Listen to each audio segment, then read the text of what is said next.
नमस्कार। जय माता दी, जय सज्जन।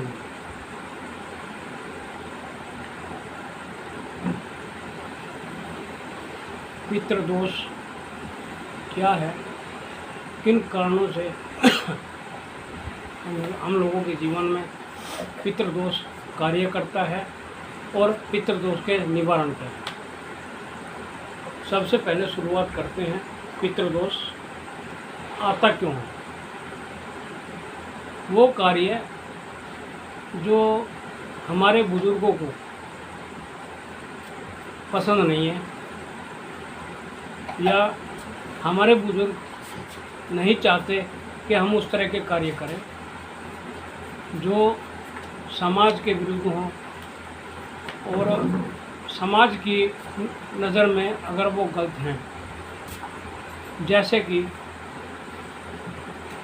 लोगों का जो आज के समय में रुझान देखा गया है, एक आदमी पता नहीं कितनी स्त्रियों के साथ संबंध बनाता है, जो कि सामाजिक नज़र में तो गलत है ही है, हमारे पितरों की नज़र में भी ये बहुत बड़ा गुनाह है। तो जो इस प्रकार के आदमी या औरत हैं, उनके घर में पितृदोष आ जाता है।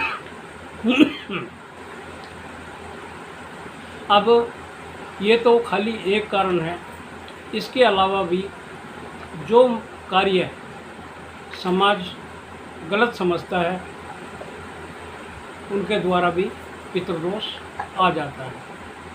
आम तौर पे पितृदोष का सबसे बड़ा और आम तौर पे नज़र आ जाने वाला जो चीज़ है, उनकी छत पे, उनकी दीवार पे, कहीं ना कहीं ज़मीन पे पीपल का उग जाना। पीपल का पेड़ आम तौर पे उन्हीं लोगों की पक्की छतों पे या दीवारों पे उग जाना साफ साफ एक उदाहरण है कि उनके घर में पितृदोष आ चुका है। पितृदोष की सबसे बड़ी ये विशेषता है कि जिस घर में पितृदोष होता है उस घर के छत, दीवार या ज़मीन पे पीपल का एक आम तौर पे उग जाना। मैंने अपनी ज़िंदगी में इस चीज़ को बिल्कुल महसूस किया है कि जिन लोगों के घर में मैंने पितृदोष देखा है, उनकी छत या दीवार या ज़मीन पे कहीं ना कहीं पीपल का वृक्ष अपने आप उगाया है। दूसरी चीज़, पीपल को काटने से भी पितृदोष आता है और जो लोग पीपल काट चुके हैं और उन्हें ये दोष लग चुका है, वो सभी लोग अगर शमशान घाट में पीपल का वृक्ष लगा दें या अगर शमशान घाट में नहीं लगा सकते तो कहीं भी आपके आसपास जो भी पार्क हो, उस पार्क में, मंदिर में आप पीपल का वृक्ष लगाएं और उसकी सेवा करें। जैसे जैसे आप लोग उस पीपल के वृक्ष की सेवा करेंगे, आप लोगों का पितृदोष अपने आप धीरे धीरे समाप्त होता चला जाएगा।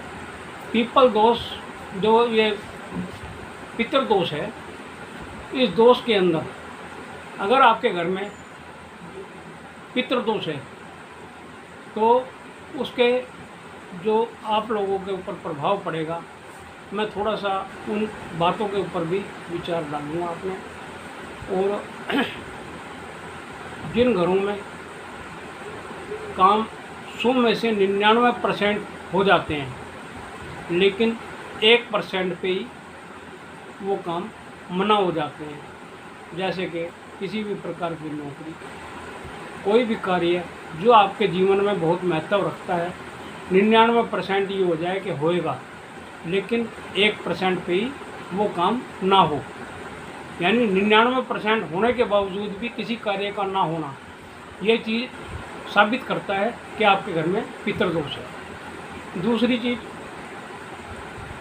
आपके घर में कहीं ना कहीं सीलन का आना। अगर आपके घर में कहीं ना कहीं से सीलन आ रही है या आपके घर के अंदर जो नल लगे हुए हैं, टोटी लगी हुई हैं, उन टोटियों से पानी का बहना। आम तौर पे लोग बागों को इस चीज़ का पता नहीं है कि वो पानी नहीं बह रहा, वो उनका पैसा बर्बाद जा रहा है। यानी कि उनके घर में पैसा आने से पहले जाने का रास्ता ढूंढ लेता है, या ये कहिए कि पैसा आने के बाद अगर आपके पास लाख, सवा लाख, 1.5 लाख रुपया अगर जुड़ जाता है और 2 लाख का खर्चा, 2.5 लाख का खर्चा आपके यहाँ तैयार हो जाता है, तो आप समझ लीजिए कि आपके घर में पितृदोष है। तीसरी चीज़, आपके घर में लगातार बीमारियों का बने रहना। यानी अगर मान लो आपके घर में किसी सदस्य को कोई गंभीर बीमारी हो गई, आपने उसका इलाज कराया, 5 लाख, 7 लाख, 10 लाख रुपए लगा दिया और उसके 6 महीने या साल बाद उसी बीमारी का दोबारा उसके शरीर में आ जाना, ये भी पितृदोष या प्रेत दोष का लक्षण है।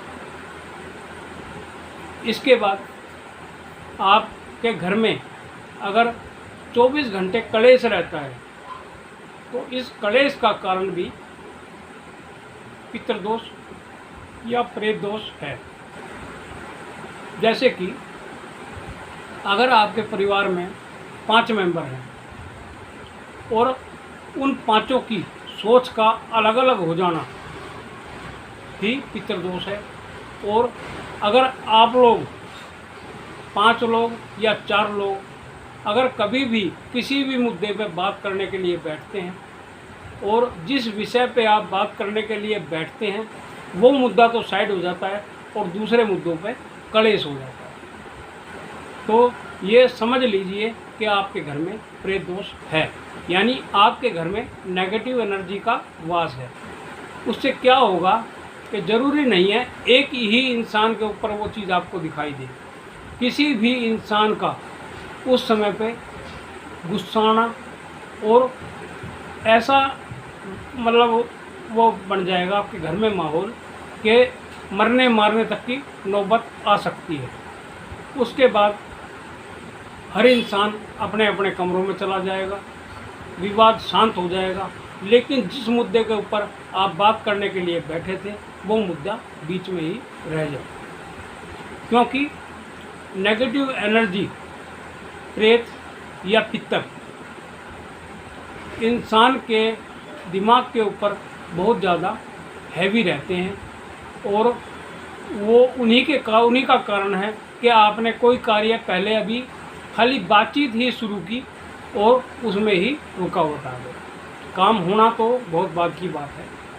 और देखिए, मैं जो ये बातें अपने अनुभव से बता रहा हूँ, ये मैंने एक इंसान से या एक इंसान के द्वारा प्राप्त नहीं किए हैं।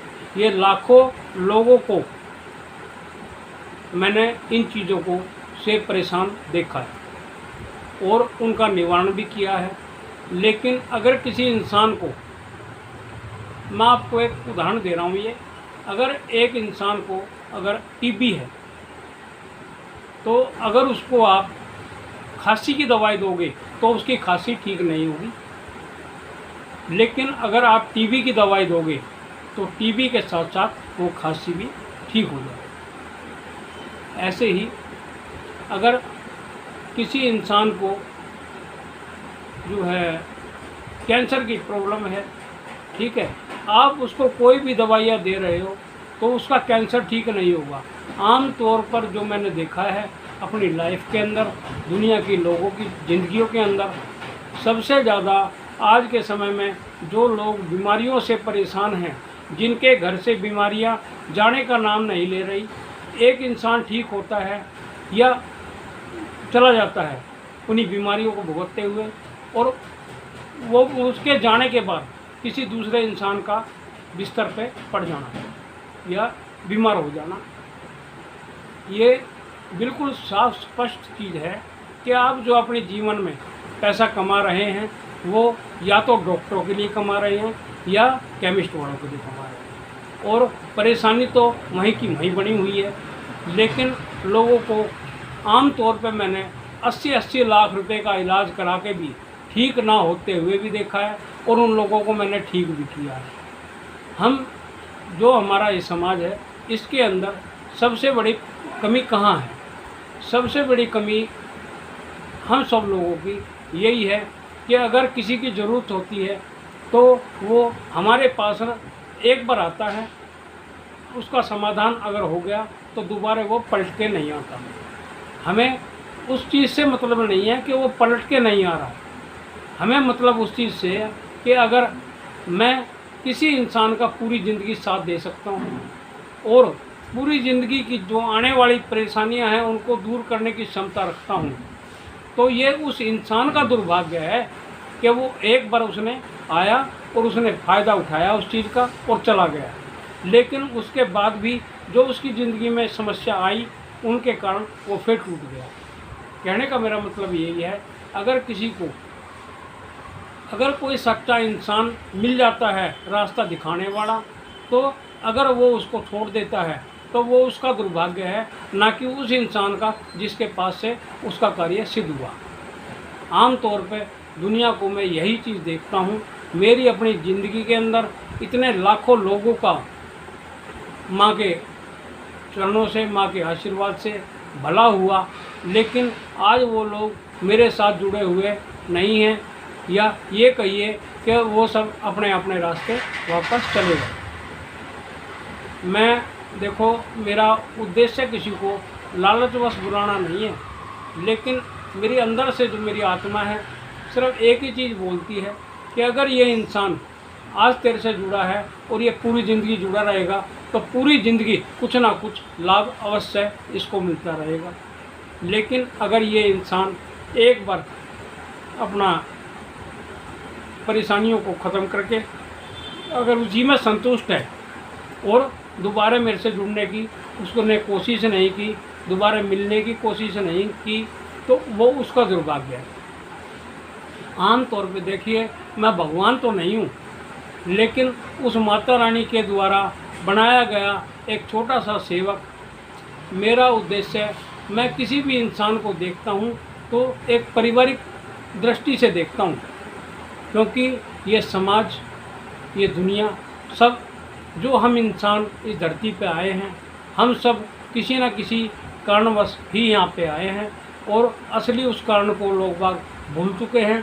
तो जो लोग पितृदोष से पीड़ित हैं, उनके पितृदोष का निवारण यहाँ पे आने के बाद हो जाएगा, और आप लोगों की ज़िंदगी में जो भी ये रुकावटें, जो परेशानियां हैं, ये सब समाप्त हो जाएंगी और आप एक नए सिरे से एक नई ज़िंदगी का शुभारंभ कर पाएंगे। आम तौर पे मैंने यही देखा है, दुनिया लाखों करोड़ों रुपए कमाती है और यहीं नुकसान खाकर और यहीं गवा कर चली जाती है। ठीक है, मैं अगली जो बातें हैं वो नेक्स्ट वीडियो में करूँगा। नमस्कार, जय माता।